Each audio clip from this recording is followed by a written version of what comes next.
I'm going to tell you a story. I promise you there's going to be no math. There'll be no test at the end of this.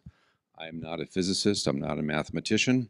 I'm just a business guy trying to figure out ways to apply quantum to real world problems and do so while making a profit. So we're really focused on that. Real world applications of quantum. And the elephant in the room is, I think we all know, it's still early on, but there's hardware and you can actually do things with that hardware. And I'll prove that to you. I'll talk about three use cases today. Actually, we're going to focus on network optimization. There's kind of a fun little story around this. A couple of years ago, I got a call from some folks at the Pentagon saying, "Hey, would you be interested in helping us out?" I said, "What's your problem?" "Well, we burn a lot of fuel in the Air Force every year, and we like to burn less fuel, and that's our charter for the small office at the Pentagon." And so we engaged, and we ended up, they asked for a white paper, we wrote a white paper, they asked for a bigger white paper, wrote a bigger white paper, and then one day a contract showed up with AFRL and said, "We need you guys to do this." And we thought about the problem a lot. And I'll also tell you that we focus on using the D-Wave. It's been a great piece of hardware for us. Obviously, there's limitations. We know how to work around a lot of those limitations and make problems into bite-sized chunks that you can actually run on the evolving hardware platforms. And we set out to solve this. So today I'm going to walk through just 7 slides. I'm going to try to leave some room at the end for some questions. I'll answer those questions best I can. I am not going to give up any secret sauce, but they have to explain everything to me like a 6-year-old anyway, the quant team, so there's probably a little danger of that. But the funny part about this was, and the reason we have that, we burn a billion gallons of Jet A year there, is it became sort of this running joke. The guys in the Pentagon would say, "Ed, can you help us?" And we go, yeah, maybe. And they said, "Do you realize how much fuel we burn every year?" And I'm like, "I have no idea." And, "Oh, guess." So we go through this guessing game. And it's a billion gallons a year across the Air Force. The group we're working with is Air Mobility Command. They're a subset of it. And what we've done is we've taken and we approached this with our platform called Hone, which, think of it as an analytics platform that will occasionally use quantum when it makes sense. We don't use quantum if it doesn't make sense. In this case, we went ahead and there was a mission that was defined, and that mission is provide an innovative solution to reduce fuel consumption, reduce maintenance, and expand and enhance mission capabilities by optimization. So what does that mean? That means fly fewer aircraft, move more cargo, burn less fuel, and maintain operational readiness is what that means. Oops, it's a little fast here. I'm a little fast on the trigger, so I think one more. Here we go. So let me give you the top line up front here. So we were able to meet the mission here for this first phase of this project with AFRL and the Pentagon. So we maximized throughput. They were happy about that. And we achieved a fuel burn savings. And I'll give you specifics. The reason there's a range there is it varies by constraints, but there are political variations too that come into play. And by doing so, you minimize the number of aircraft. And by minimizing the number of aircraft you need to fly to move material or cargo around, you minimize the maintenance too, obviously. So it's a nice benefit. And then they got a bonus. They got a bonus application from a quantum standpoint. And as a pilot, I sort of relate to a lot of their issues. And one of their issues is when a hurricane shows up, like at, I don't know, MacDill or MacDill Air Force Base, say, we know a hurricane is coming, and we know we need to reposition aircraft to get them out of harm's way, right? So normally what happens, it depends on how quickly the storm's approaching, but there may be some modicum of organization, or it's just like get in the planes and go fly someplace. It can get down to that. So what we can do with quantum optimization and with our approach, we actually come up with a break glass scenario. So we can take any node in the network, which would be an airfield, we can remove that node, and we can go ahead and we can call up and position aircraft intelligently to other nodes so that it will heal in a manner which maintains the integrity of the network and operations. So that's really, really important. And that actually worked out quite well. So how do we approach this? This is probably, I guess, of the takeaway today, I hope this is most useful to folks. And nothing is really sexy about this. This is kind of the hard work front end that one must employ. When you get to the quantum stuff, that's when it gets fun. But here's old-fashioned data science. And the first thing, though, is client relations. And you have to have the client commit, number one, they're going to provide the data that you need to do your job. And they need to do it in a manner in which you can execute on the timeline. And what does that mean? It means most clients do not like to give up their data. And we were very fortunate with respect to the Air Force. All of a sudden, I mean, literally within a week, we had 15 years of data. And 15 years of data, think over 5,600 flights a week are flown by Air Material Command, AMC. It's a lot of data. So we did a lot of science on it. Then we did some more science on it. Then we started testing quantum approaches. It would be great if problems fell classically into what we would consider nice, easy to execute algos, but often they don't. You kind of have to roll your own, and which is what we do. And to get to that point, we take a stab at it, and then we develop a digital twin. And then once you develop a digital twin, then you'll continue to refine the model, all right? Let's talk a little bit about that.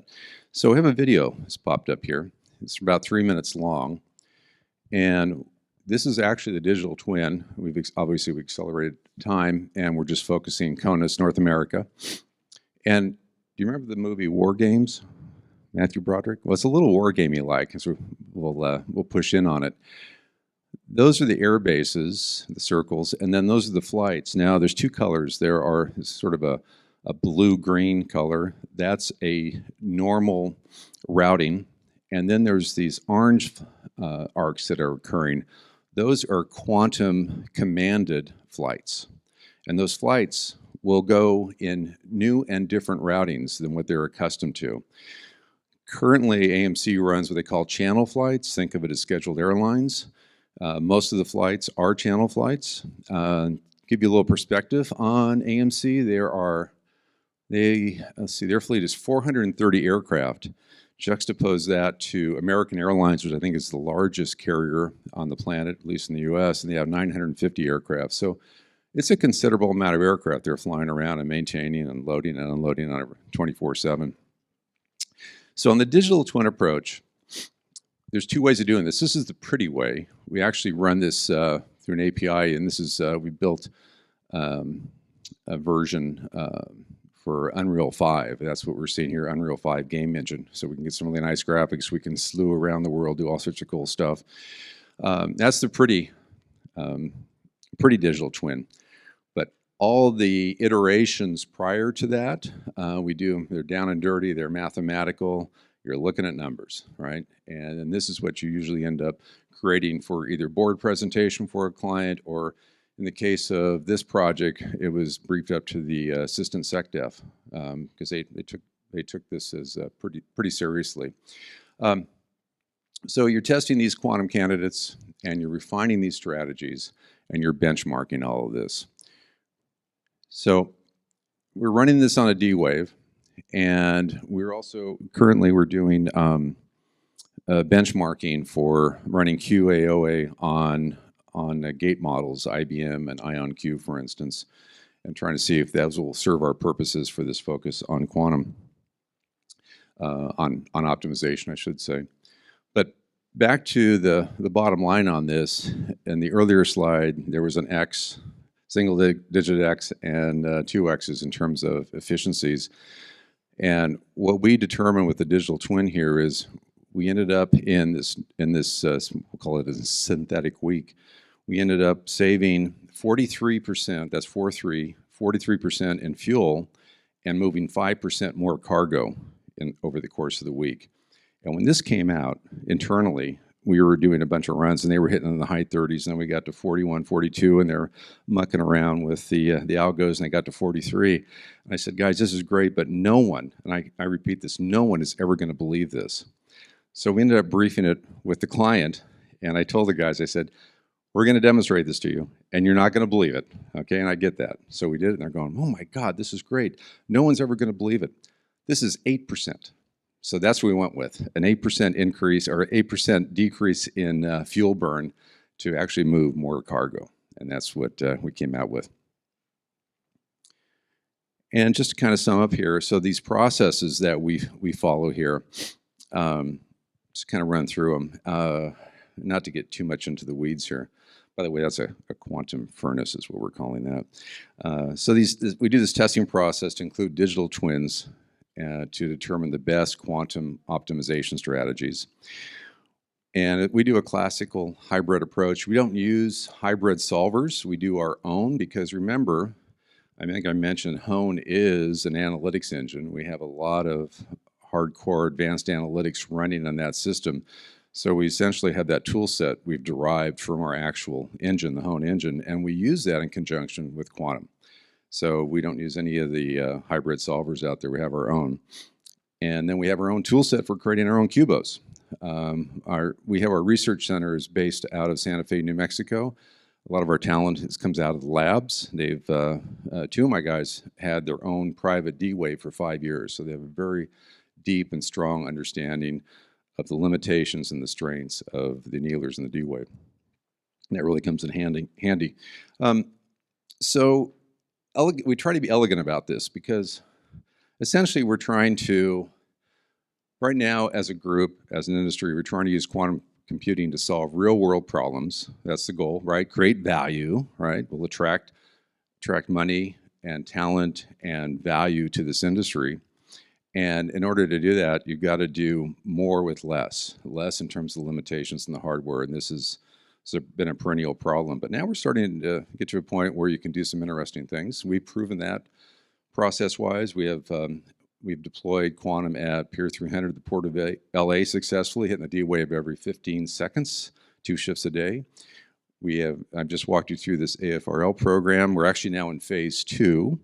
So we just started that last month, and we are optimizing these algos further, and we're taking and we're creating an API to run on their actual scheduling system. So this will get baked into the operations here in a year plus.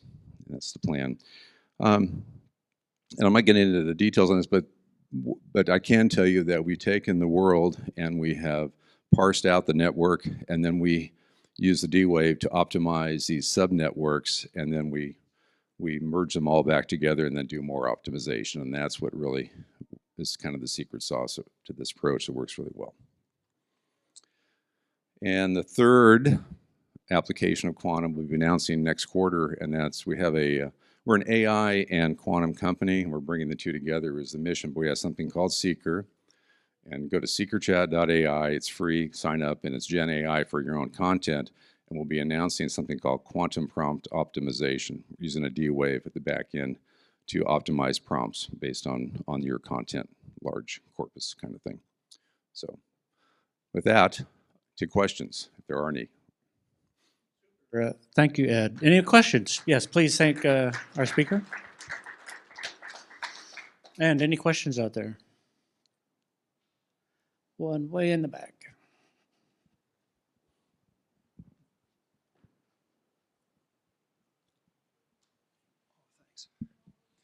Do you see applicability of the technology transitioning from the Air Force to the commercial airline industry?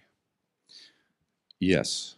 Good question, yes. There's the technology doesn't know whether it's military or commercial, but yeah, there are many applications of this in terms of, think of it in terms of complexity. And we can go ahead and optimize across complex systems.